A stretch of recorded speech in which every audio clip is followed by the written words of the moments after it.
A disturbing video surfaces online. It claims to show human meat being sold openly in France. The footage is grainy, the source dubious. Could this be true? France, known for its culinary excellence, now linked to cannibalism? The very idea sends chills down our spines. The internet explodes with speculation, fear, mongering, and morbid curiosity.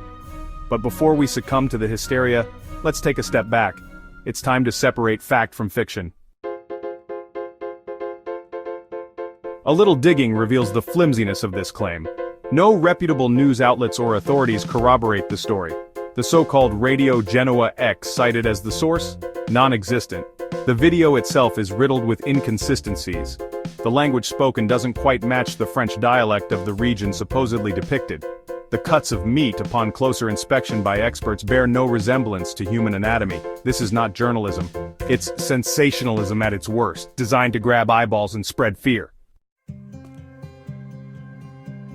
France boasts some of the strictest food safety regulations in the world. From farm to table, every step of the food production chain is rigorously monitored. The European Union adds another layer of stringent oversight. Traceability systems, health inspections, and labeling requirements are all designed to ensure consumer safety. The idea that human meat could slip through these cracks undetected is preposterous. It would require a massive conspiracy involving countless individuals across different sectors. Let's not forget the sheer impracticality of such an operation. Setting aside the moral repugnance, where would one even procure a steady supply of human meat for commercial sale? And who would be the customers lining up to buy it? The logistics are mind-bogglingly complex and risky. It's far more likely that this entire story is a fabrication, a digital ghost story designed to shock and disgust. Section 5. A chilling echo. The case of Nathaniel Barjona. While the French meat market remains safe from cannibalistic enterprises, history does offer some unsettling reminders. Nathaniel Barjona, a convicted child killer in the United States, stands as a chilling example. Barjona served human flesh disguised as ordinary food at neighborhood gatherings.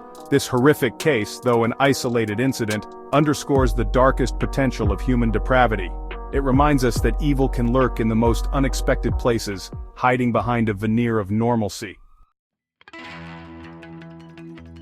Section 6. The rise of lab-grown meat, a culinary revolution? Interestingly, the viral video coincides with growing interest in lab-grown meat. This technology, still in its nascent stages, promises to revolutionize food production. Scientists can now cultivate animal cells in a laboratory setting, creating meat without the need for traditional animal agriculture. While this innovation has the potential to address ethical and environmental concerns associated with meat consumption, it also raises new questions. Could lab-grown human meat become a reality? And if so, what ethical and societal implications would it bring? Section 7. Separating fact from fiction, the importance of reliable sources. The French human meat fable serves as a stark reminder. We cannot believe everything we see online. The internet, for all its wonders, has become a breeding ground for misinformation. It's on us, as informed citizens, to approach online content with a healthy dose of skepticism. We must develop our critical thinking skills. Verify information from multiple sources, especially when it comes to sensational claims. Look for credible news outlets, scientific journals, and government websites. Don't let fear and sensationalism cloud our judgment. Section 8. The enduring power of fear and misinformation. Why do such outrageous stories gain traction? Because they tap into our deepest fears. They exploit our anxieties about food safety, cultural differences, and the unknown. The internet acts as an amplifier, spreading these anxieties like wildfire. We must be wary of this manipulation.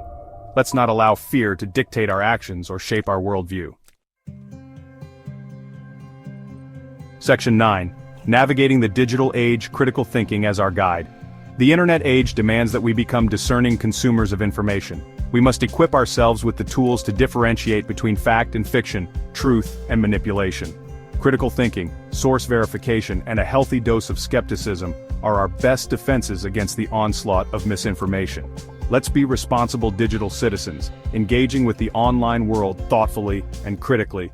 Our collective well-being depends on it.